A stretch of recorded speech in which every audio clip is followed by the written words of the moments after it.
سلام بچه ها، اومدیم با یه ویدیو خیلی خوب در مورد سیف کردن اکانت داخل اکتیویژن.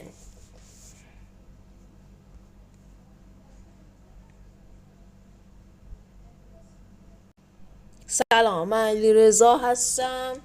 با یه ویدیوی دیگه اومدیم سراغ شما مردم گل ایران زمین.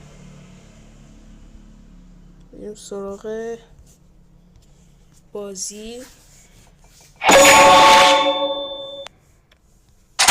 این داخلش